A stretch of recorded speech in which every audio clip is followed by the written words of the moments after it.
What we have here today is a 2008 Chevy HHR with an ecotec motor. Customer towed it to me. Said that one day it just wouldn't crank over and wouldn't start anymore. Believed it was the timing. Had another mechanic shop check it a few weeks ago, and they said, yeah, it needs timing chain kit, blah blah, but he refused to do it at the time. So he thinks that maybe he waited too long. But brought it to me, and I told him, yeah, I'll look it over. It kind of felt like timing chain issue, but we'll double check. You know, we wanted to make sure that it was minimal damage. He said that it ran perfectly fine, went home, shut it off. The next morning he went to go start it, and it just wouldn't start. So we figured, okay, maybe, good things, it's salvageable, because on these ones that have the overhead cams like this, when the timing chain snaps or jumps or whatever the case may be, you run into valve piston clearance. What happens is, now that the cams are not in time with the crankshaft, your valves stay open in a different time, so when your piston comes up, it smacks that valve, and what that causes is a bent valve, which in those cases, you only have two options. It's either A, get a different head, or B, get the head fixed, which is, involves taking out the old valves, putting in new ones, that whole entire headache.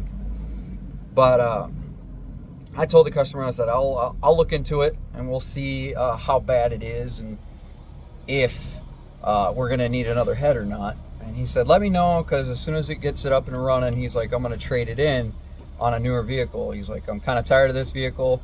I want something newer. I says, yeah, that's fine, completely fine. Granted, this is an '08, but it only has like 105,000 miles. He like hardly ever drove it.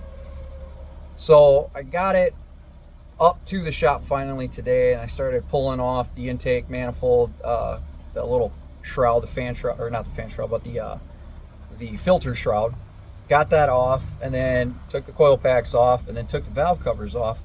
And it's crazy what you're gonna see on this, but I'm gonna show you guys this. These are the rocker arms.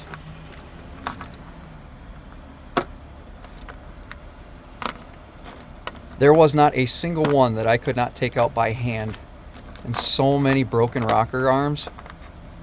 It's horrible. Now I've got, like I said, they all literally, I just grabbed them. There wasn't even any fight, so I grabbed them and pulled them out. But then I grabbed 18 mil pry bar, or tool, and I started doing this, and look at that.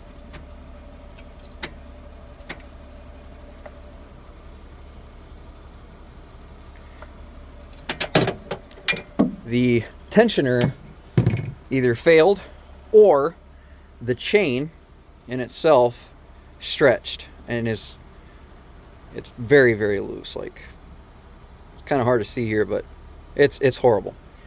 So now I have to pull that guide off. I'm gonna have to take each spark plug out, put a camera down in there, and I'm gonna have to see if there is any damage to the valves. And if there is, I have to call the customer up and let them know, hey, your head's damaged, your valves are damaged. Either we got to get a replacement head, or we're going to have to get this head rebuilt. Which, in all reality, if you're going to go used, a used head is probably cheaper. But in the long run, redoing this head with new valves and everything will give it longevity. But anyway, I will keep you guys informed as to what the customer decides to do and the whole process. Once we get everything taken care of, if the valves are bent or if they're still good or whatever, I'll make a video of me doing the timing and everything like that, just to keep you guys informed.